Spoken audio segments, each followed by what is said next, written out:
Hola, bienvenidos a un nuevo programa de las cosas del comer. Ya saben que le dedicamos atención a todos aquellos aspectos de la realidad cotidiana que son fundamentales para millones de personas, pero que la agenda política nos lleva por otros temas, como por ejemplo atender la energía nuclear. Ya saben ustedes que el gobierno de Pedro Sánchez está empeñado en cerrar las 7 centrales nucleares que tenemos operativas en España y eso tiene consecuencias para millones de personas en muchos aspectos que vamos a ir desgranando. Antes de presentarles a nuestro invitado, vamos a hacer el repaso de prensa que hacemos habitualmente de qué se ha ido publicando en las últimas semanas, los últimos meses en relación a la energía nuclear. El primero de los titulares que hemos seleccionado es este de La Vanguardia, que dice: el Gobierno ratifica el cierre de las nucleares en pleno debate energético. Es una de las muchas noticias que han salido por parte del Ejecutivo ratificándose en esa idea de cerrar las centrales nucleares y sin atender las malas consecuencias que eso va a tener para la economía española. Consecuencias que nos dicen titulares como los siguientes que hemos seleccionado, porque la siguiente noticia, por ejemplo, dice que el coste de cerrar la nuclear hoy los hogares pagarían un 23% más y la industria un 38% más, si estoy leyendo bien el monitor, que lo tengo un poco lejos. O sea que las consecuencias de cerrar las centrales nucleares, una de las primeras de ellas es encarecimiento de la energía, tanto para los hogares, la factura eléctrica que usted paga todos los meses, como para la industria, para producir bienes con los que mantener la actividad económica. Más asuntos derivados del cierre de estas centrales nucleares. Más noticias, ahí lo pueden ver. El Gobierno ahoga impuestos a las nucleares mientras las acusa de no ser rentables. Claro, le pone una tasa del 40% que supone el coste de operatividad de esas centrales y luego las acusa de que no ganan dinero. Claro, con esa carga fiscal, ¿quién es capaz de obtener beneficios, verdad? Más asuntos que la prensa ha ido reflejando en estos meses. El Red Eléctrica, el distribuidor que hace la compañía que distribuye la energía eléctrica a toda España. Red Eléctrica ordena por segundo día consecutivo la paralización de la gran industria ante la falta de electricidad. Es uno de los aspectos que vamos a ver con nuestro invitado, porque cuando la demanda supera con creces la cantidad de energía que se está produciendo, Red Eléctrica lo que hace es suspender el suministro a los grandes consumidores de electricidad para garantizar el suministro a los hogares y de esa manera evitar los apagones. Pero eso denota que quizás tenemos un déficit de producción de energía eléctrica o que cuando la demanda de electricidad se dispara no hay producción suficiente que atienda esa demanda, porque, por si no lo sabían ustedes, mucha gente sí lo sabe, la luz hay que consumirla cuando se produce, tiene que ser producida prácticamente en tiempo real a la demanda que está habiendo, porque la luz no se puede almacenar en grandes cantidades para abastecer de energía, como sí pasa con otras fuentes de energía de las que disponemos. Más asuntos de la prensa que relatan la complicada situación que se produce en España o que se produciría de cerrar las centrales nucleares. Ahí lo tienen. La gran industria se ve forzada a parar máquinas 2 días seguidos durante la desconexión de una central nuclear. Es otra de las consecuencias de esa falta de producción de energía eléctrica cuando la demanda se dispara. Pero aquí no acaba la cosa, porque el cierre de las nucleares supone más derivadas que vamos a ir viendo con más recortes de prensa. El siguiente de ellos: Red Eléctrica cortó de urgencia la luz a las grandes fábricas para garantizar el suministro.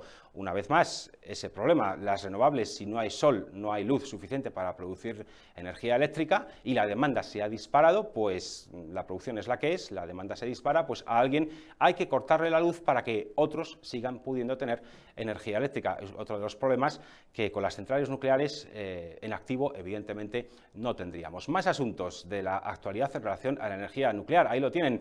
La Agencia Internacional de la Energía alerta a España: el cierre de las nucleares puede elevar la dependencia del gas.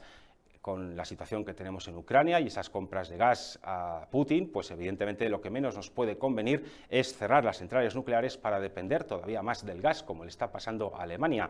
Pero ahí no acaba la cosa, porque cerrar las centrales nucleares supone también un desastre para la España vaciada, y es que el cierre de las centrales nucleares supone la pérdida de 30.000 empleos y muchos pueblos que se quedan sin el 70% de los ingresos.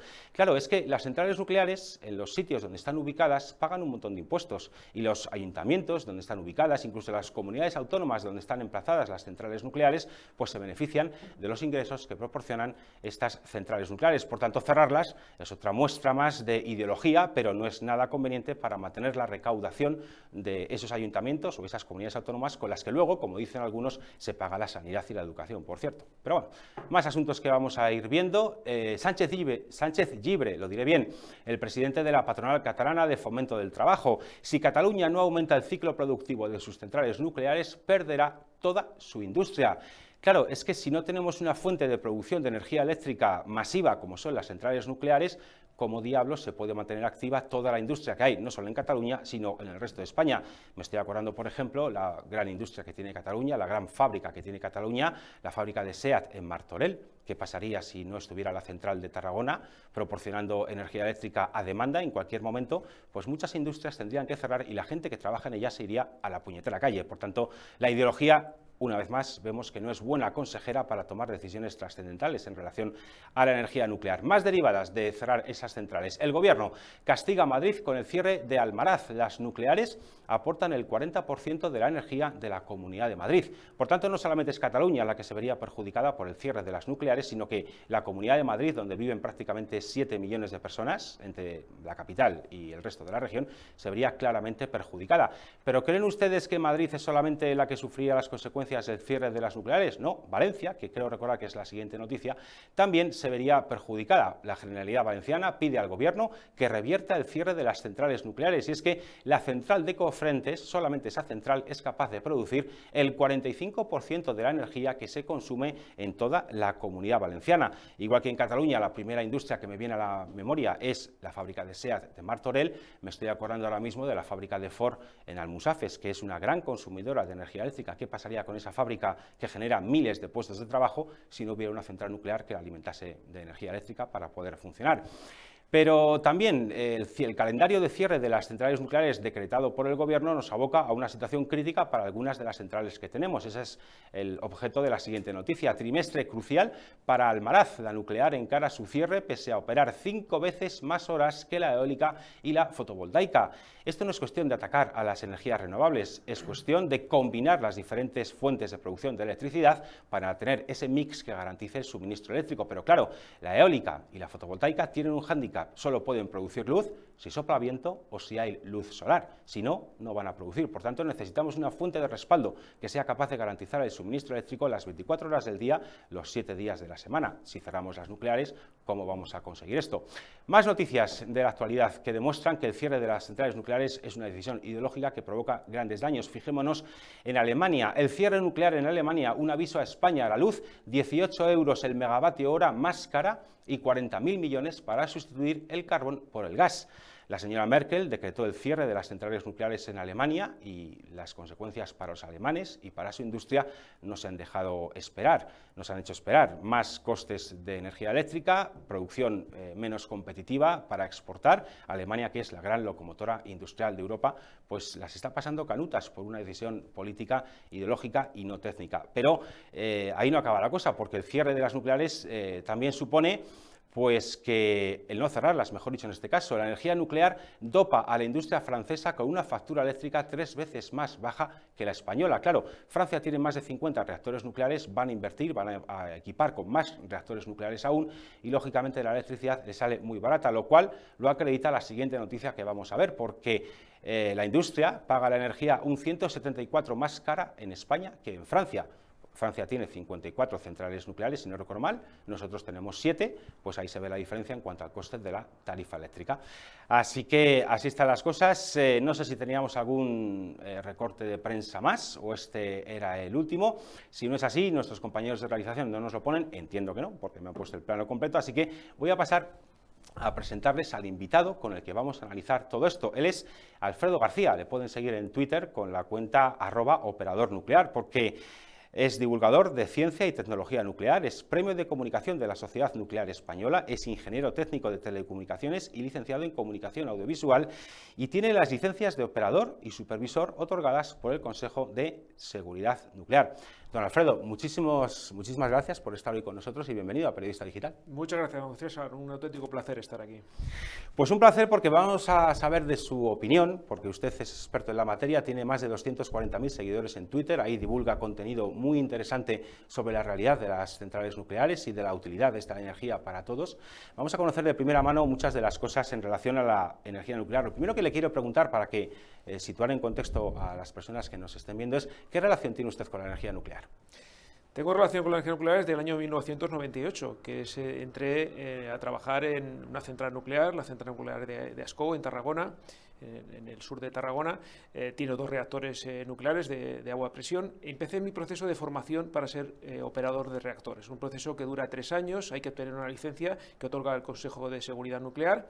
Y bueno, estuve 3 años cobrando un sueldo, digamos, trabajando, formándome, es unos estudios pagados por la propia central nuclear, y luego pasé un examen del Consejo de Seguridad Nuclear. Una vez que obtuve ya mi licencia, empecé a trabajar de operador de reactor. Años más tarde obtuve la licencia de supervisor, que son 2 años más estudiando para obtenerla, y desde entonces he pasado por los puestos de jefe de sala de control y ayudante de jefe de turno, que es el puesto que tengo actualmente. Es decir que, bueno, pues llevo 27 años trabajando en la industria nuclear.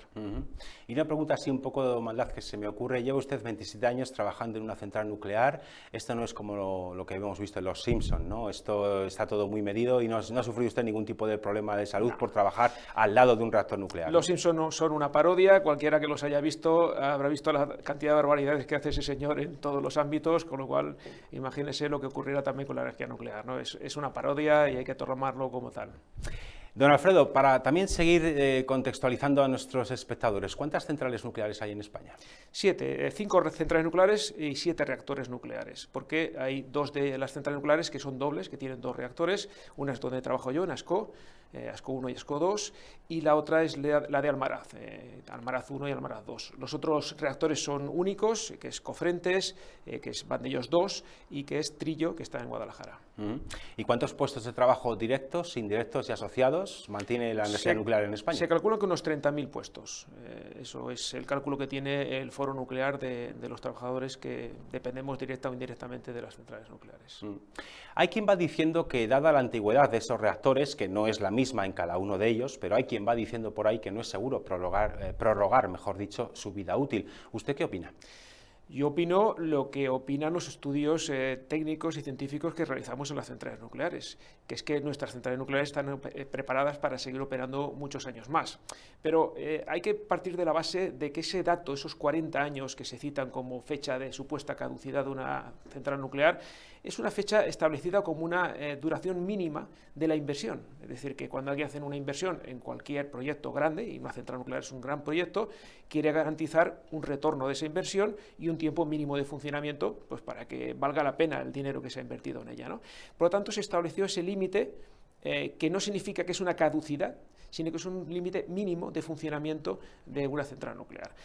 Como las centrales nucleares han ido revisando sus sistemas, han ido renovando sus sistemas según unos estrictos estándares internacionales, las centrales nucleares pueden funcionar más años. Y eso no lo digo yo, eso lo dicen los estudios que hemos realizado, los estudios que han realizado organismos independientes, como son el Consejo de Seguridad Nuclear, el Organismo Internacional de la Energía Atómica, que hace inspecciones en todas las centrales nucleares del mundo, incluidas las españolas, y entonces nos encontramos que esto está cambiando en todo el mundo. En Estados Unidos, que es el referente tecnológico y normativo que tenemos en España, de hecho, de nuestros 7 reactores, 6 son de tecnología estadounidense, por tanto, su normativa está traspuesta aquí, es decir, está adaptada, pero es básicamente la misma. Allí todos los reactores, los 93, tienen licencia ya para 60 años. Allí renuevan cada 20 años y tienen licencia para 60, pero de hecho hay 9 de esos reactores que tienen licencia ya para 80 años, ¿vale? De hecho, hay un dato muy curioso, que es que cuando se diseña una central nuclear, se busca una central de referencia, un modelo a imitar, ¿no? Si es de la misma tecnología. En el caso de Ascó y Almaraz, que son los 2 reactores dobles que hemos comentado, es decir, 4 reactores en total, tienen la central de referencia, se llama North Anna, está en Estados Unidos, una central con 2 reactores de Westinghouse, del mismo fabricante, que es un poco más antigua, 4 o 5 años más antigua. Bueno, pues esta central ya tiene licencia para 80 años, es decir, que nos quieren cerrar estas porque dicen que son viejas y allí van a ir a 80 años. Pero, don Alfredo, igual soy muy burdo haciendo esta comparación, si es así usted me corrige, pero yo deduzco que el mantenimiento de una central nuclear no deja de ser muy distinto, aunque a lo bestia, con una máquina como, por ejemplo, el motor de un coche. Es decir, a medida que ese motor va teniendo años, va teniendo kilómetros, se le hace un mantenimiento, se le reemplazan las piezas que puedan estar gastadas y el motor sigue funcionando. Entiendo que con una central nuclear, aunque a lo bestia y con mucha más complejidad y con muchas medidas de seguridad y comprobaciones, pero es básicamente la misma filosofía, ¿no? Básicamente estamos hablando de tecnología tecnología de mecánica, eléctrica, instrumentación. Los equipos se van renovando, efectivamente, se van desgastando. Hay una previsión de renovación antes de que se llegue al desgaste, es decir, hay lo que llamamos un mantenimiento preventivo, que es adelantarnos a que ese equipo se desgaste, y porque se conoce la forma de funcionar, y entonces se van renovando los equipos. En la central nuclear de Ascó, por ejemplo, donde yo trabajo, en la anterior parada de recarga que hemos hecho el otoño pasado, hemos cambiado un generador diésel de emergencia completo, con los dos motores y el generador eléctrico que está en medio de los dos. Se ha sustituido por uno completamente nuevo, y esto ocurre aproximadamente cada 10 años, ¿no?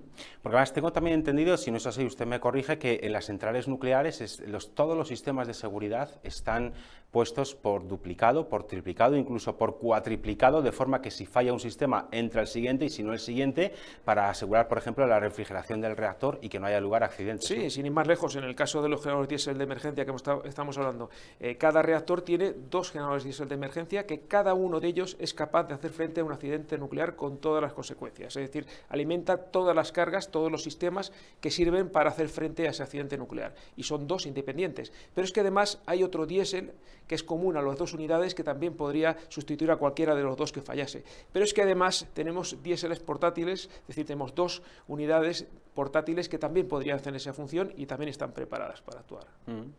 ¿Cuánta riqueza aportan las centrales nucleares a las zonas donde están operando? Depende de cada emplazamiento, tienen unos baremos diferentes, pero estamos hablando del orden de 10-15 millones de euros al año en el entorno, ¿no? En cuanto a de forma de impuestos a los pueblos que están alrededor. Que no es una cantidad menor, porque además de eso, supongo que toda la gente que trabaja en esas centrales, muchas de ellas residen por esas zonas. La mayor parte. Y cuando ustedes hacen una parada técnica para recargar combustible o para reponer componentes desgastados, a esas centrales acuden miles de profesionales, Claro, ¿no? Claro.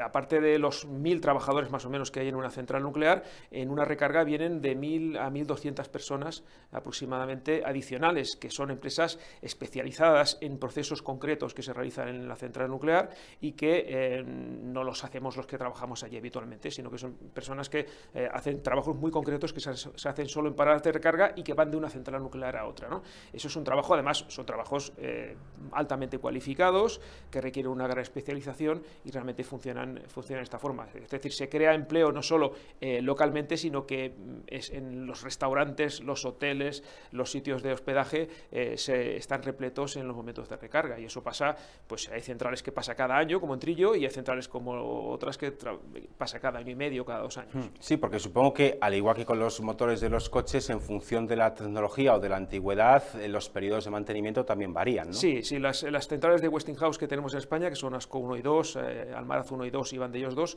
hacemos recargas cada 18 meses, cada año y medio. Antes, inicialmente era cada año, pero esto lo viví yo, el cambio a 18 meses. Estamos 17 meses seguidos funcionando a 100% de potencia y un mes parados aproximadamente, ¿no? Y volvemos a otro ciclo de otros 17 meses seguidos. Cofrentes es un reactor de agua en ebullición de General Electric, también de Estados Unidos, pero este reactor cambia combustible cada 2 años. Paramos, cambiamos el combustible, se revisan los equipos, se renuevan los equipos necesarios. Y Trillo, que es el único que tenemos de tecnología alemana, Siemens, hace paradas cada año. Y con esos 7 reactores nucleares operativos que tenemos en España y 5 centrales nucleares en total, porque una de ellas agrupa 2 reactores en el mismo complejo industrial. Sí, dos de ellas, Ascó y Almaraz. Eso es. Con todo ese parque nuclear, por así decir, ¿cuánta electricidad están suministrando las centrales nucleares en toda España? Sí, estamos hablando que tenemos un 6% de la potencia instalada, es decir, que hay veces que muchas veces cuando algunos políticos o algunos antinucleares dicen, bueno, pero si realmente la energía nuclear solo es el 6% de la potencia instalada, ¿no? Parece que traducen potencia instalada con energía producida, ¿no? La potencia en realidad es la capacidad de producir. Pero una cosa es la capacidad de producir y otra cosa es la producción real, ¿no? Vemos que la energía nuclear tiene una característica muy fundamental, que es capaz de producir casi todo el tiempo. Esos periodos que hemos dicho de 18 meses, 17 están funcionando al 100% de potencia, ¿no? Perdóname, don Alfredo, ¿me quiere usted decir que si no hay sol o si no sopla el viento, la energía nuclear, las centrales nucleares son capaces de seguir produciendo electricidad? Pues sí, sí, sí. Ah, Por las noches bien. también producimos, los días sin viento también producimos, cuando llueve, cuando hay viento excesivo también podemos producir. Bueno, ese 6% que le comentaba proporciona prácticamente el 20% de nuestra energía eléctrica, es decir, una quinta parte de nuestra energía eléctrica, y además un dato muy importante, no es que solo sea un quinto, es que es un quinto que funciona de forma muy constante. Hay un parámetro que se llama factor de carga, factor de planta, que es un parámetro técnico, pero voy a intentar explicarlo porque creo que es muy importante entenderlo. El factor de planta o el factor de carga lo que indica es la energía que produce una instalación eléctrica en función de la máxima capacidad que tiene para producir. En un año, por ejemplo, ¿no? Pues el factor de planta de una central nuclear es del 90%. Eso indica que prácticamente todo el tiempo está funcionando dando toda la energía que puede. Hay un 10% que no produce al año. ¿Por qué? Porque tenemos unas paradas de recarga, porque a veces hay que hacer mantenimientos menores y hay que bajar un poco la potencia. Pero bueno, la central nuclear se puede uno fiar de ella, porque el 90% del tiempo está dando toda su potencia. Bueno, vamos a compararlo con las energías renovables, que yo siempre insisto en mis redes, estoy a favor de ellas, lo que pasa es que considero que no son suficientes, o sea, son necesarias, pero no suficientes. La energía solar en España, a pesar de tener tantas horas de sol, tiene un factor de carga aproximadamente del 20%. Es decir, si siempre hubiera sol, si siempre el sol estuviera incidiendo verticalmente sobre los paneles solares, sería el 100%. Pues no, es del 20%. Y la eólica está rondando el 30%. Yo en una ocasión, yo quiero pedirle su criterio, me dijeron que cuando se hace una instalación eólica, lo que se hace es se acota el terreno donde van a estar instalados los molinillos, por así decir, se estudia los flujos de viento que hay durante un año en ese terreno y en función de eso se determina la cantidad de molinos que se va a instalar en la zona acotada y la orientación que van a tener, en la creencia de que el viento que han medido durante un año en esa zona va a ser el mismo viento que va a haber a futuro cuando los molinillos estén instalados. ¿Esa es una de las razones por las que se puede decir que la energía eólica, una cosa es la potencia virtual y otra cosa es la capacidad real de producción de luz? Los estudios, no soy especialista en los estudios eólicos, yo creo que son fiables y que podemos garantizar que si dicen que hay viento en un sitio, va a haber viento, ¿no? El problema no es ese, el problema es que el viento ya de por sí es variable. Es decir, todo el mundo en su entorno donde vive sabe que hay sitios donde hay más viento, hay calles donde realmente hay mucho viento o hay valles donde se acumula el viento habitualmente. Los que viven en sitios con viento saben que habitualmente siempre hay viento en ese sitio donde viven, ¿no?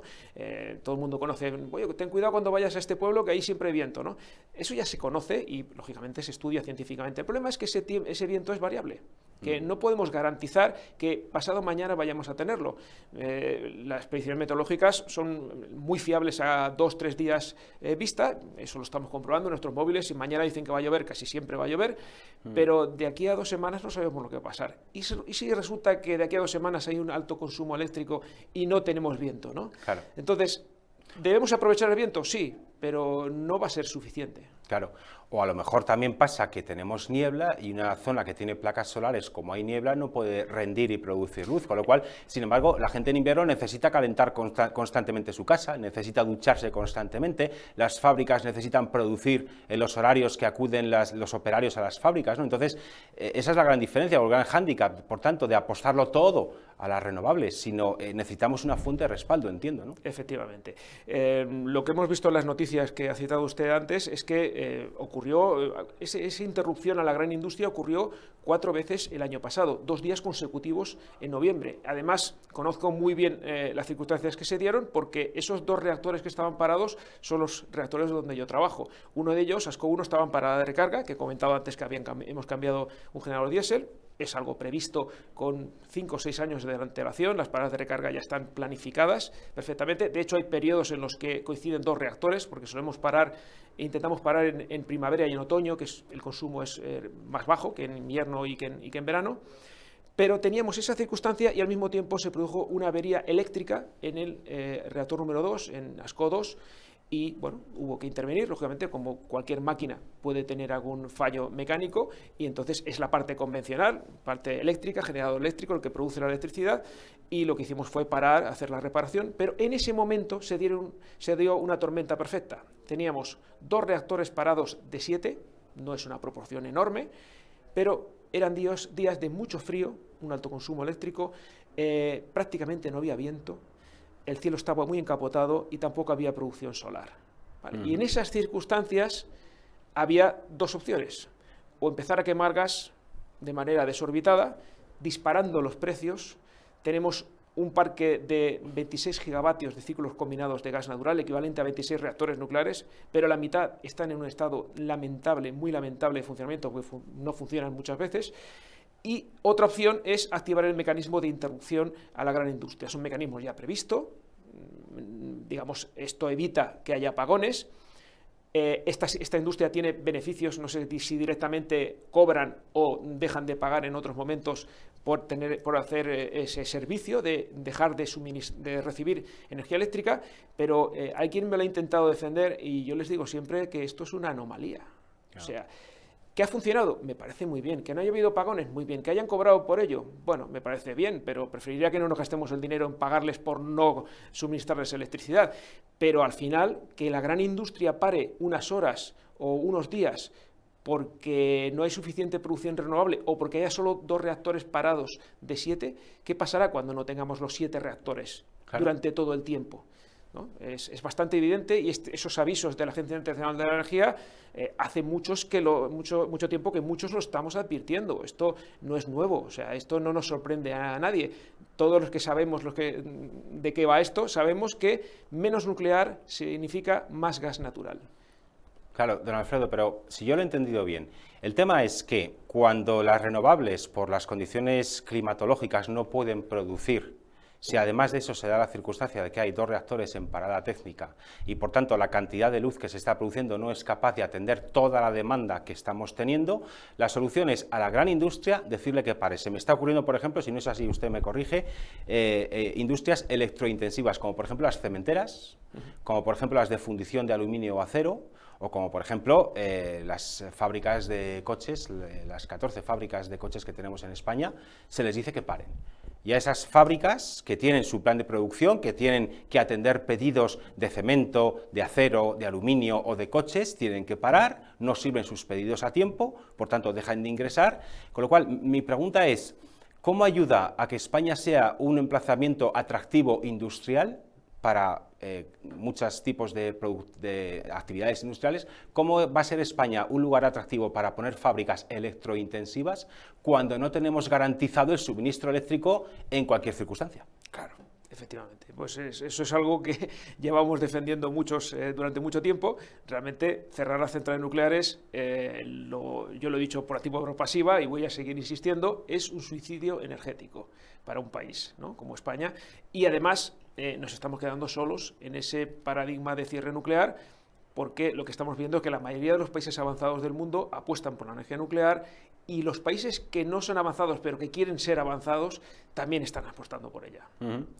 Si me permite, ahora que veo las imágenes que han preparado nuestros compañeros de realización, que están muy bien editadas, vemos ahí la torre de uno de los reactores por las que sale, mucha gente ve esas torres y creen que eso es contaminación. ¿Qué es lo que está saliendo por esas torres? Tengo entendido que es simplemente vapor de agua, ¿no? Sí, hay que distinguir entre esas torres estrechas que vemos ahora en las imágenes, que están pintadas en blanco y rojo, que esas sí que son chimeneas. De hecho, algunas de ellas no son de centrales nucleares, pero vamos a hablar de las anchas. Estas torres anchas, que no son chimeneas, son torres de refrigeración, que además las podemos encontrar en centrales nucleares, pero las podemos encontrar también en otro tipo de industrias, en otro tipo de centrales, incluso geotérmicas, es decir, de energías renovables.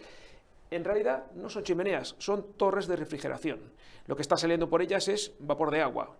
Más concretamente o más técnicamente, microgotas de agua en suspensión, también llamado aerosol, que es lo que tienen los desodorantes, y que además tiene un nombre mucho más bonito que yo suelo utilizar, que es que en realidad son nubes. Es decir, estamos hablando de fábricas de nubes. Lo que hay dentro de esa torre es una nube que se está emitiendo al medio ambiente, ¿no? ¿Y para qué sirven? Pues sirven para refrigerar el agua. Es un agua limpia, es el agua que se ha utilizado, por ejemplo, para refrigerar refrigerar la central nuclear, pero es un agua que no ha entrado en contacto con ningún otro tipo de agua. Ha entrado por unos tubos y ha salido por los mismos tubos sin haber ningún tipo de contaminación ni intercambio. Es decir, químicamente el agua es exactamente la misma que ha salido. Y libre de radiactividad, por supuesto. Por supuestísimo, pero ni aceites ni de otro tipo de combustibles. Es decir, el agua que ha entrado es exactamente la misma que ha salido. Y además, Evidentemente se toman muestras periódicas, tenemos medidores en tiempo real que están comprobando que ese agua está perfectamente limpia, pero sale más caliente. Vale, cuando, evidentemente, si refrigera, pues tiene que captar calor y se va a calentar ese agua. Entonces, en las centrales nucleares tenemos una limitación de 3 grados centígrados, 3 grados Celsius de calentamiento, río, aguas arriba y agua abajo de la central. Es decir, el agua que llega por el río antes de entrar a la central no se puede calentar más de 3 grados después de cuando haber se pasado. devuelve, quiere usted decir. Sí, pero mezclada, porque claro, no todo el agua del río entra en la central y vuelve a salir, sino que parte entra y otra parte sale. En la central se calienta el agua a unos 10 grados aproximadamente, pero claro, no entra todo el agua del río. Claro. Entonces, una vez que ya se ha mezclado el agua que viene de la central con el agua que continúa por el río, el calentamiento total de ese margen no puede sobrepasar los 3 grados de media diaria. Eso es una limitación que tenemos legal en todas las centrales nucleares de España y del mundo, ¿no? Entonces, ¿cómo evitamos eso? Porque claro, en invierno es relativamente fácil, el agua viene muy fría y entonces no se calienta tanto, ¿no? Porque el agua que continúa pues está muy fría. En verano cuesta más.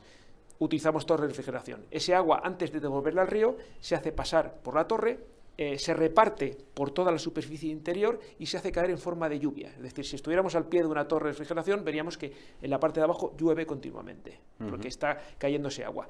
Como está abierta por abajo y la torre tiene esa forma se llama hiperboloide de revolución, está diseñada para que haya una corriente de aire de forma natural las 24 horas del día, independientemente de lo que esté pasando en la atmósfera, siempre hay viento hacia arriba. Está diseñado así y es como funciona el principio de las chimeneas de las casas antiguas. Si los televidentes lo ven, lo recuerdan, verán que tiene una forma más ancha por abajo y más estrecha por arriba. Bueno, pues esa corriente de aire se enfrenta a ese agua que está lloviendo y parte de ese agua sube hacia arriba y por lo tanto provoca una ligera evaporación que hace bajar la temperatura. Por lo tanto, son fábricas de nubes literalmente. Que además no tiene incidencia prácticamente ninguna en términos de CO2. Ahora que estamos en esa lucha contra las emisiones de CO2, entiendo que no hay prácticamente emisiones de CO2, ¿no? No, en ese proceso no hay ninguna emisión de CO2, en la producción de energía eléctrica tampoco hay emisiones de CO2 en las centrales nucleares ni en las energías renovables, pero hay un matiz muy importante que es, yo lo que suelo decir es el típico mito, que yo lucho mucho contra los mitos sobre energía nuclear, y yo llamo el mito pro, ¿no? El típico cuñado que uno tiene que dice, vale, sí, a otro le engañarás, pero a mí no, porque yo soy ingeniero y yo sé que el gas que tiene más efecto en el cambio climático, el gas con mayor efecto invernadero, no es el CO2, es el vapor de agua. Y es verdad. Resulta que el vapor de agua tiene mayor efecto invernadero, es el principal causante del efecto invernadero. De hecho, si no hubiera efecto invernadero, nos moriríamos en la Tierra. Es decir, es necesario... Nos congelaríamos. Claro, es cierto, es necesario o imprescindible un cierto efecto invernadero. Entonces, claro, alguien diría, bueno, se está desmontando el discurso, porque tenemos una torre de refrigeración que no emiten dióxido de carbono, pero emiten vapor de agua a la atmósfera, ¿no?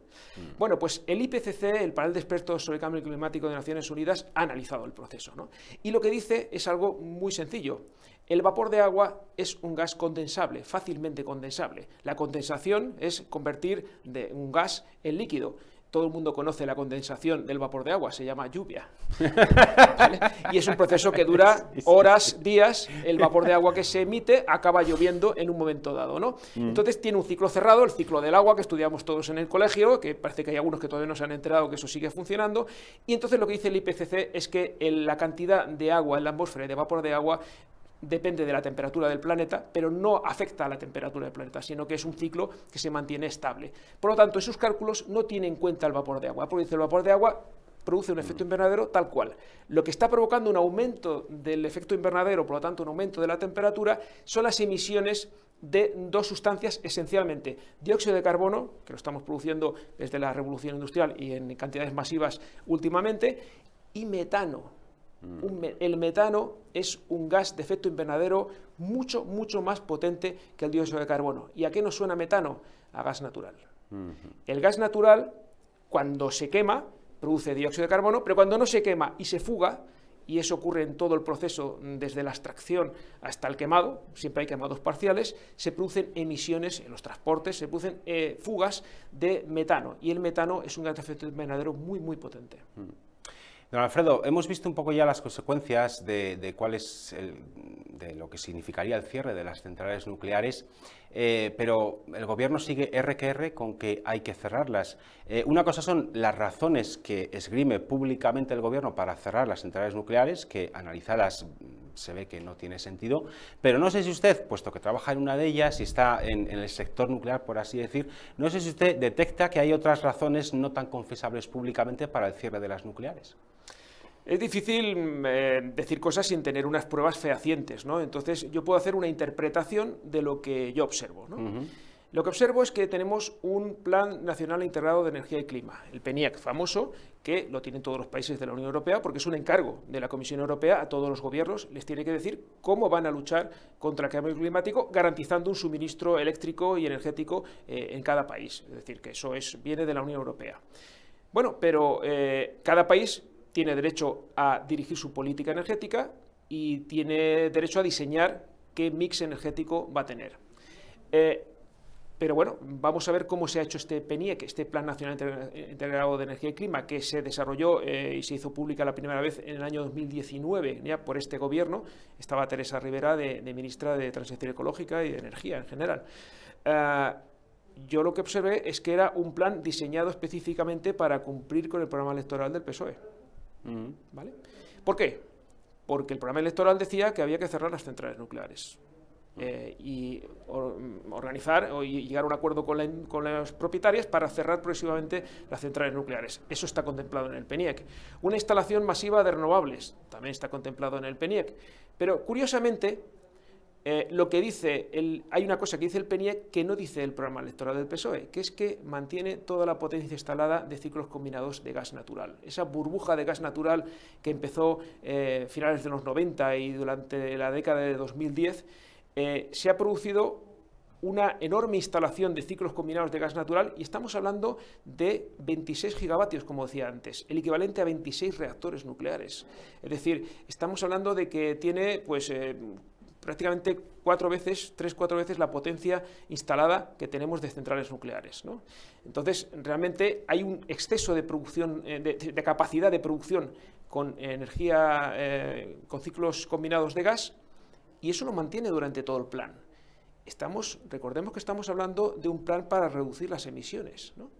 Entonces, ese plan apuesta por las renovables, por una implantación masiva de renovables que no se está cumpliendo, eso es importante decirlo, no se está cumpliendo el plan de instalación de renovables por diferentes motivos, que creo que tampoco hace falta entrar al caso, pero no se está cumpliendo, y al mismo tiempo el Gobierno sigue adelante con ese plan de cierre de las centrales nucleares y mantiene lo que tenía como objetivo, que es mantener los ciclos combinados de gas. Por lo tanto, una cosa es lo que dice y otra cosa es lo que realmente hace. Y lo que hace es sustituir nuclear por gas, que es lo que estábamos hablando en un principio, que es lo que pasó en Alemania, que es lo que ha pasado en algunos estados de Estados Unidos que han cerrado centrales nucleares. Al final ha acabado aumentando el consumo de gas natural. ¿Por qué el Gobierno prefiere quemar más gas que tener energía nuclear? Aquí ya puede haber muchas especulaciones que tampoco creo que valga la pena entrar, ¿no? Eso ya sería... El tiempo al final da y pone razones y veremos quién se sienta en los consejos de administración, o sea, lo veremos. Pero de momento esto es lo que está pasando. Vamos, si le parece, don Alfredo, porque por desgracia el tiempo nos come, parece mentira que pasa muy rápido cuando se está hablando con alguien que sabe y que aporta y se disfruta la conversación, pero yo me pregunto, vamos a intentar hacer las respuestas un poquito más breves para poder tratar todos los puntos. Por ejemplo, ¿cómo es posible garantizar el suministro eléctrico las 24 horas del día, los 7 días de la semana, solo con renovables? ¿Es viable? Es viable si tuviéramos una varita mágica que se llama almacenamiento masivo, que también lo prevé el PNIEC, el Plan Nacional Integrado de Energía y Clima, lo prevé, pero que no se está implementando. Estamos hablando de baterías gigantescas que tengan la capacidad de almacenar energía durante días o semanas y que en momentos de baja producción renovable pudieran suministrar energía eléctrica a la red. Esas baterías gigantescas con esa capacidad no existen, no sabemos cuándo las tendremos ni sabemos cuánto costarán. Y otra opción de almacenamiento es el almacenamiento en centrales hidroeléctricas reversibles, que tengan 2 embalses y que en momentos que necesiten consumir energía eléctrica y acumular energía potencial del agua, lo lleven de un embalse al otro, y al revés, cuando necesiten producir energía eléctrica, hagan bajar el agua de uno al otro. Tenemos cierta capacidad en España, el equivalente a 2 o 3 reactores nucleares, pero bueno, hay planes de construir, pero todavía no se ha empezado a construir prácticamente nada. Entonces estamos muy estabilizados en eso y no vamos a conseguir en 2030 tener las previsiones del PNIEC. Luego otro tema que es, yo creo, relevante, porque además lo leí en uno de los tweets que usted publicó en su cuenta, la eficiencia de las centrales nucleares en términos de espacio. Es decir, ahora, por ejemplo, hay una polémica en Andalucía que están arrancando, si no los han arrancado ya, 100.000 olivos, con el delito que es arrancar un olivo, que los olivos son cultura, son vida, son sagrados. Están arrancando 100.000 olivos en la provincia de Jaén para instalar placas solares y afecta a cientos de hectáreas que va a haber que arrancar de cultivo de olivo para poner placas solares. Sin embargo, tengo entendido que la energía nuclear puede producir una gran cantidad de electricidad en muy poco espacio, ¿no? Por tanto, no habría, por ejemplo, que arrancar olivos en Jaén. La densidad energética de la energía nuclear es extraordinariamente grande, ¿no? Estamos hablando de que una pastilla de uranio enriquecido que tiene el tamaño de la punta de la goma que tiene un lápiz acoplado a la parte de atrás, eso equivale a 1 tonelada de carbón, ¿no? Por ejemplo. O sea, estamos hablando de que tiene una densidad muy grande. Como tiene una densidad muy grande de energía acumulada, necesita relativamente muy poco espacio. Prácticamente no tiene rival en ese sentido, ni siquiera el gas, porque el gas necesita más cantidad de gas para producir la misma cantidad de energía. O sea, en ese sentido, la energía nuclear no tiene rival. Y otro aspecto también relevante, otra consecuencia de cerrar las centrales nucleares sería ¿cuánto se encarecería la luz para hogares y para la gran industria si no tuviéramos las nucleares? Bueno, lo hemos visto en la noticia, PricewaterhouseCoopers hablaba de un 23% en los hogares, un 33 o 35% en la industria. Hay diversos estudios, pero al final el sentido común a veces nos dice que claramente va a haber un aumento del consumo de gas. Eso ya parece que lo estamos viendo y lo hemos visto en los países que han cerrado centrales nucleares, y también los que nos están viendo saben qué pasó en el año 2021-2022 cuando empezaron los problemas de suministro de gas, el aumento del precio de la electricidad que se nos fue a valores estratosféricos. Por lo tanto, vamos a tener más emisiones y vamos a tener precios más altos.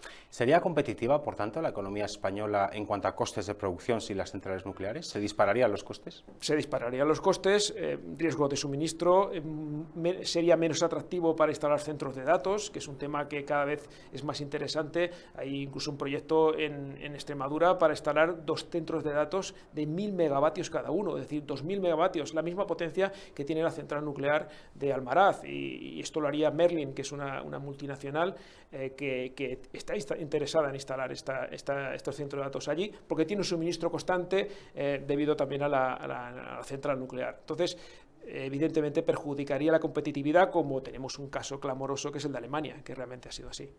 Deduzco, por tanto, que sin centrales nucleares, es más, sin ampliar incluso las centrales nucleares que tenemos en España, sin más centrales nucleares, la industria que es electrointensiva en nuestro país quedaría condenada a la extinción, como las cementeras, las fundiciones, ¿no?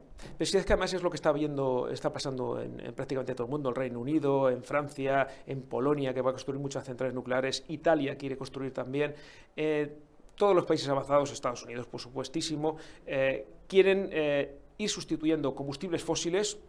De hecho, en Estados Unidos hay un plan para convertir centrales de carbón en centrales nucleares, utilizando pequeños reactores modulares.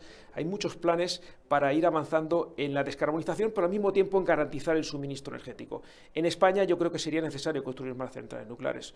La duda sería si centrales nucleares grandes o centrales nucleares más pequeñas, modulares, con capacidad de seguimiento de carga, es decir, capacidad de amoldar la potencia y la producción a las necesidades del sistema. Nuestras centrales se diseñaron para funcionar siempre al 100% de potencia, y alguien suelta el mito de que las centrales nucleares son totalmente inflexibles. Hombre, no es del todo cierto, porque en Francia tienen el mismo diseño que el nuestro, y lo que hicieron fue instalar un sistema de capacidad de seguimiento de carga, de hacer cambios rápidos de potencia, como hace el gas natural. Es decir, que la hibridación nuclear renovables es técnicamente viable y se ha demostrado. Los mismos que quieren acabar con las centrales nucleares son los que están imponiendo que para 2035 solamente se puedan comprar coches eléctricos que hay que recargar. En España tenemos ahora mismo, si no me falla la memoria, del orden de 28 millones de turismos en circulación. Si todos ellos pasaran a ser eléctricos, sin las centrales nucleares, ¿cómo carga la gente el coche para funcionar? Bueno, necesitaríamos, una vez hice un cálculo así por encima, me salían del orden de 4 o 5 reactores nucleares más. Constantes, evidentemente, porque tampoco nos deberían decir cuándo cargar el coche, uno lo carga cuando lo necesita, ¿no? Si tengo un viaje por la tarde, pues tendría que cargar el coche justo antes de salir, ¿no? Entonces, para eso necesitamos esa capacidad también de producción constante de las centrales nucleares. Todo va en la línea de vamos a intentar electrificarlo todo, a mí me parece bien, no sé si los plazos son razonables, igual hay que alargarlos un poco, pero desde luego sí que tenemos que ir a la electrificación y a dejar de consumir lo antes posible y lo menos posible los combustibles fósiles. Pero en el proceso necesitamos energía eléctrica baja en emisiones. De nada serviría tener todos los vehículos eléctricos y empezar a quemar gas o carbón como si no hubiera un mañana. Para producir electricidad, para cargar esos coches eléctricos, porque tengo entendido que cuando se hace eso, lo que se hace es, en todo caso, trasladar la contaminación del lugar. No se contamina donde funciona el coche porque es eléctrico, pero sí se ha contaminado donde se ha producido la electricidad quemando carbón, ¿no? Claro, y eso afecta al final a toda la atmósfera, ¿no? Otro tema que yo me pregunto, ¿qué ocurre cuando no tenemos energía nuclear, ¿no? Porque, claro, ellos no quieren las nucleares, pero evidentemente lo sensato es, como a usted le he dicho en muchas ocasiones, hacer un mix de renovables y de nucleares. ¿En qué porcentaje o cómo hay que combinar ambos tipos de producción de electricidad para garantizar el suministro eléctrico? Eso depende de cada país. Yo creo que al final este tipo de cosas tienen que tener un criterio técnico y un criterio científico, ¿no? Lógicamente no es lo mismo España que Noruega, ¿no? ¿Por qué? Pues porque España tiene muchas más horas de sol, y Noruega tiene mucho más agua acumulada y muchos más saltos de agua, con lo cual ellos tienen que aprovechar ese recurso que lo tienen en abundancia. Nosotros tenemos algo de hidroeléctrica, pero está bastante limitada ya por el cambio climático, por la sequía cada vez más galopante y cada vez es menos agua. Entonces, ellos sí tienen esa ventaja, pero nosotros, por ejemplo, tenemos más horas de sol. ¿Qué debemos hacer? Aprovecharlas, es decir, en lugares donde sea adecuado instalarlos, vamos a instalar paneles solares fotovoltaicos. Entonces, habría que hacer un estudio muy preciso, que lógicamente yo no tengo la capacidad de hacer ahora en este momento, ¿no? Pero sí que he hecho algunas estimaciones. Yo creo que España, si duplicara la potencia nuclear que tenemos, eso combinado con más renovables en los lugares adecuados, podríamos ser un país prácticamente descarbonizado.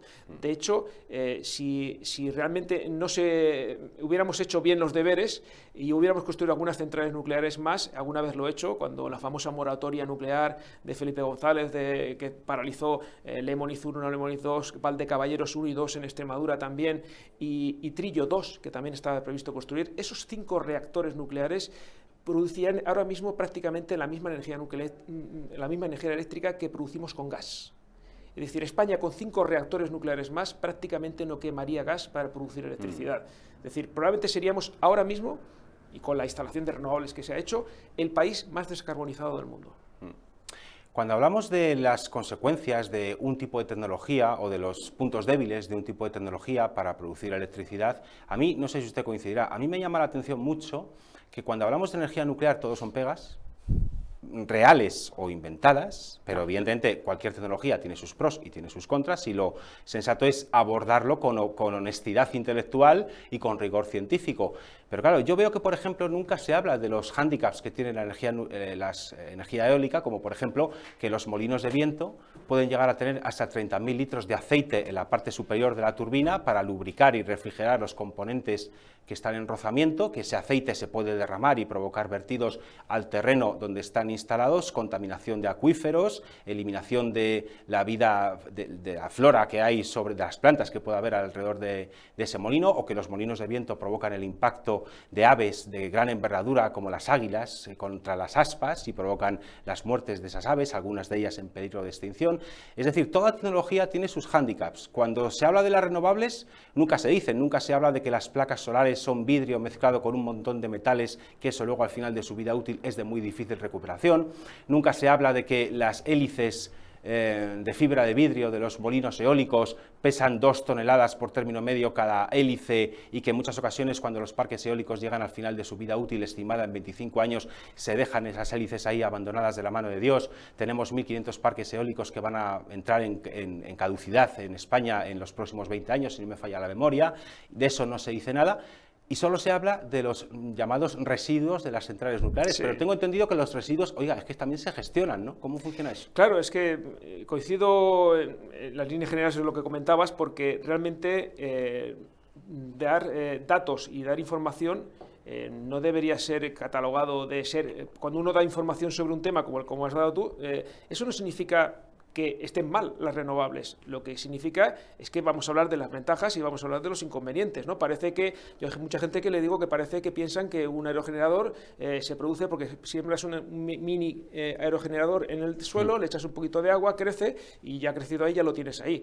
Bueno, pues, por ejemplo, también necesita una cantidad enorme de minerales. Si miramos la cantidad de minerales, porque a veces hablan de la nuclear, se quejan de que hay mucha minería. No, la cantidad de minerales de la energía nuclear es ínfima comparada con la cantidad de minerales que necesitan las energías renovables para la misma producción eléctrica. Es decir, la densidad, como decía antes, la densidad energética, igual que ocupa menos espacio en el terreno, también ocupa menos cantidad de minerales, de toda clase de minerales, ¿no?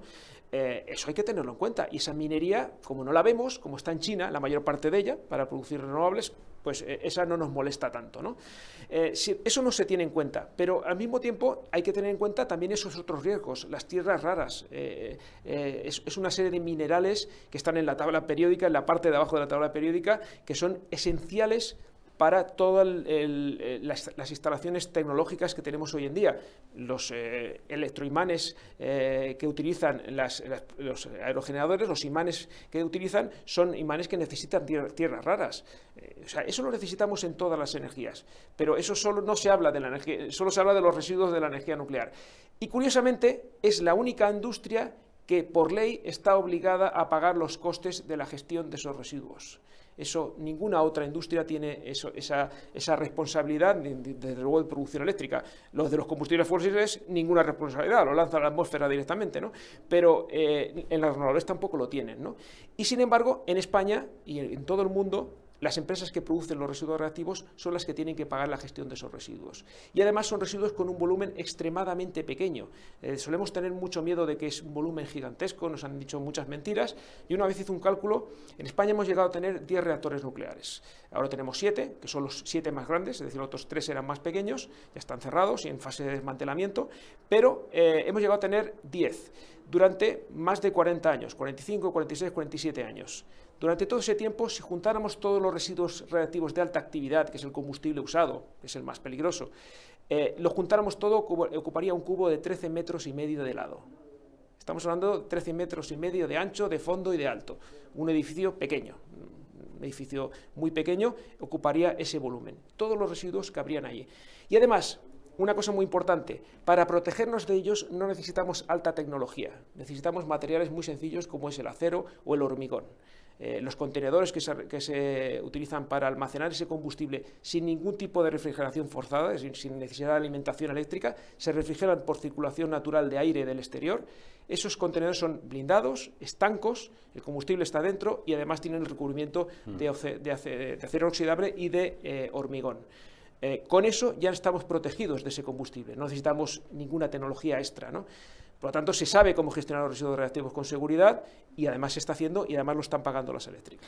Hace un tiempo, ahora que dice usted eso de que los residuos radiactivos generan calor, además de que emiten radiactividad, por supuesto, pero también siguen produciendo calor. Por eso emiten calor, porque emiten radiactividad. Claro, hace un tiempo que leí que sería posible usar el calor, nunca mejor dicho, residual de esos residuos radiactivos, por ejemplo, para producir agua caliente sanitaria. Bueno, sería un uso, pero yo creo que hay un uso que me gusta todavía más, y es un uso que ya se está produciendo, que es reciclar esos residuos radiactivos. ¿Por qué no los reciclamos? Hoy en día se está reciclando muchas cosas, ¿no? Hemos visto que las palas de los paneles de los aerogeneradores todavía no se acaban de reciclar, pero los residuos radiactivos sí se pueden reciclar. De hecho, la tecnología para reciclar residuos radiactivos la tenemos desde los años 70. Ya existían algunos reactores, uno en Francia precisamente que se llamaba Superphénix, un nombre precioso para un reactor nuclear, que ya tenía esa capacidad. No fue económicamente viable porque la tecnología no estaba del todo desarrollada y además porque el uranio siempre ha sido relativamente fácil de extraer y relativamente abundante y lo sigue siendo.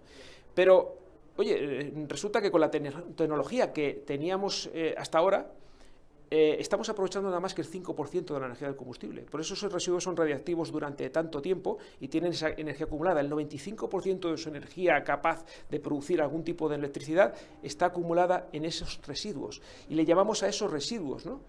Bueno, pues hay reactores ya, Rusia tiene uno de ellos, China tiene otro, hay otro en Estados Unidos que se está empezando a construir por Bill Gates, con su empresa TerraPower. se están desarrollando reactores, ya digo, 2 en funcionamiento y varios más en construcción, que reciclan los residuos radiactivos y aprovechan el 95% de la energía restante, es decir, le podemos meter residuos radiactivos directamente.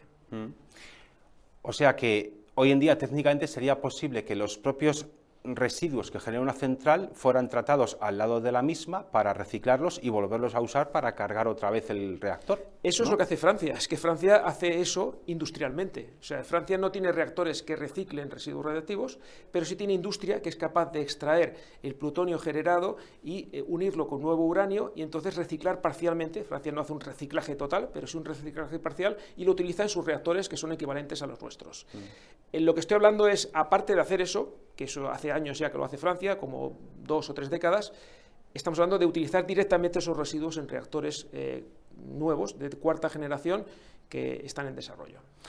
Don Alfredo, ya brevemente, pues nos quedan apenas 5 minutos, quería preguntarle qué consecuencias tiene, o mejor dicho, claro, si se decide cerrar las centrales nucleares, hay una fecha de no retorno, por así decir, porque una vez que se decide el cierre, las operaciones de mantenimiento, como usted nos ha explicado antes, requieren años de antelación. Entonces, si se decide que se va a cerrar, se suspenden, entiendo, las operaciones de mantenimiento, de reemplazo de piezas de desgaste, recarga del combustible, etcétera, para empezar a programar el desmantelamiento. Entonces, una vez que se produzca, ¿cuál es esa fecha de no retorno? Y una vez que se produzca, ¿podría haber retorno con voluntad política? Estamos hablando de dos fechas. Una sería la fecha de paralización de la operación, es decir, que llegar un momento que se para el reactor y cuando luego podríamos volver a recuperarlo, ¿no? Lo que estamos intentando luchar es para que no se cierre la primera central nuclear en España, que es Almaraz.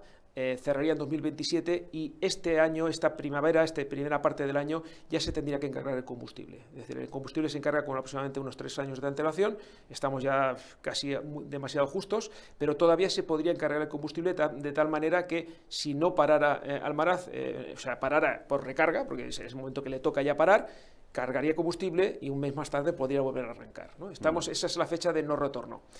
No es un no retorno total porque la central, si no se encarga de combustible ahora y se encargara unos meses antes de llegar a la recarga, pues tendríamos que esperar 2 o 3 años todavía para poder arrancar la central y estaría parada un tiempo, ¿no? Entonces lo que hay que intentar es que no se llegue a esa parada porque es innecesaria. Y en otro orden de cosas, ¿qué consecuencias debemos extraer del cierre de las centrales nucleares en Alemania? Es una consecuencia de todo lo que hemos estado hablando, ¿no? Alemania lo hizo todo mal en ese sentido, porque, bueno, todo mal no, apostó por las renovables, eso está bien, hizo una apuesta masiva por las renovables, sobre todo la energía eólica, y tiene una producción importante en el país, pero al mismo tiempo que hizo eso, decidió ir cerrando las centrales nucleares. Angela Merkel, a partir del año 2011, sus 17 reactores nucleares proporcionaban más del 30% de su energía eléctrica, 33 llegó a tener en un momento dado. Y resulta que en ese momento estaba quemando también muchísimo muchísimo carbón, que producía en torno también al 30-40% de su energía eléctrica en esa época.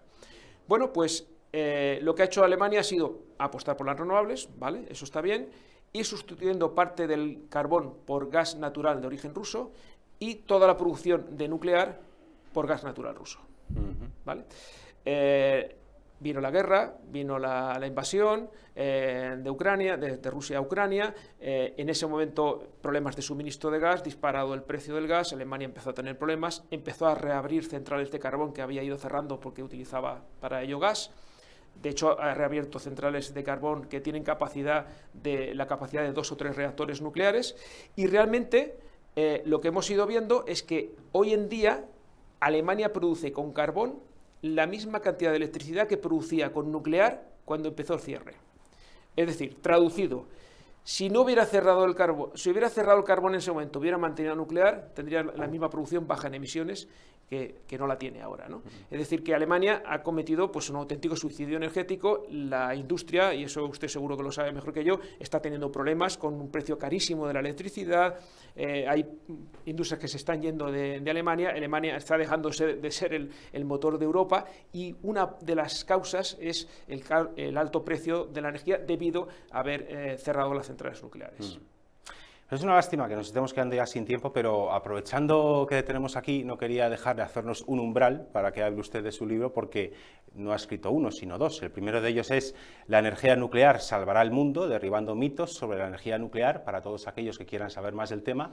¿Qué es lo que pueden aprender con ese libro que ha escrito usted, don Alfredo? Es un libro escrito para personas que tengan curiosidad, que tengan ganas de romper mitos, de aprender sobre energía nuclear, pero que no necesiten ningún requisito previo, es decir, simplemente con saber leer es suficiente. De hecho, el editor me pidió que un niño de 11, 12 años fuera capaz de leer el libro sin consultar nada en Google ni en la Wikipedia, ¿no? Es autocontenido.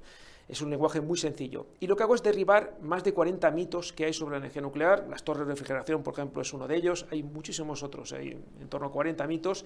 Y está escrito, como digo, tratando todos los temas, es decir, no hay ningún tema que me deje. Hablo de residuos radiactivos, hablo de accidentes nucleares, hablo de reactores de cuarta generación, de la fusión nuclear, de la hibridación nuclear con renovables. Es decir, todos esos temas están tratados en ese primer libro. Que es un libro de la editorial Bucket, pero el segundo de los libros... Planeta y bueno, Bucket es de Planeta también, o sea, Bucket es la versión de bolsillo y la primera edición, las ediciones que ya va por la 8ª edición, es de Planeta, como sello Planeta.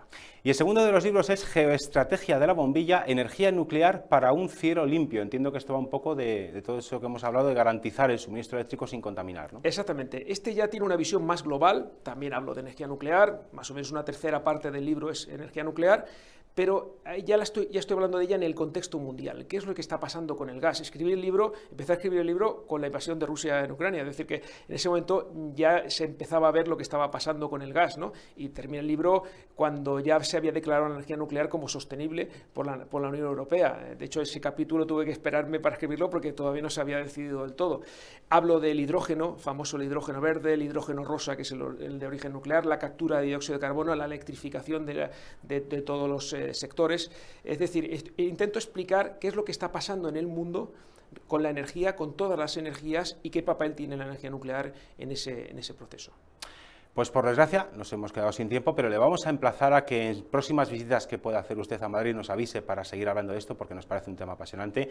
Don Alfredo García, experto en energía nuclear y operador de una de esas centrales nucleares que tenemos en España. Muchísimas gracias por haber estado con nosotros en Las Cosas del Comer en Periodista Digital. Muchas gracias por la invitación, un placer. Gracias, don Alfredo.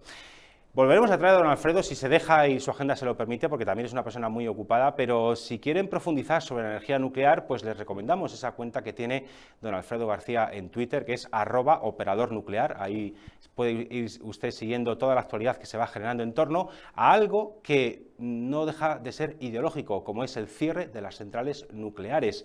Puede que a usted no sea un tema que le apasione, como no puede ser de otra manera, cada uno tenemos nuestras aficiones, pero lo que no es menos cierto es que si cierran las centrales nucleares, a usted, a mí y a todos nos van a subir, y mucho, la factura de la luz, algo que nos viene muy mal dados los tiempos que corren. Así que pueden seguir informados de toda esta realidad a través de la cuenta de don Alfredo García, y también, cuando él pueda, le volveremos a traer aquí a Las Cosas del Comer en Periodista Digital. Muchísimas gracias por su atención y hasta el próximo programa.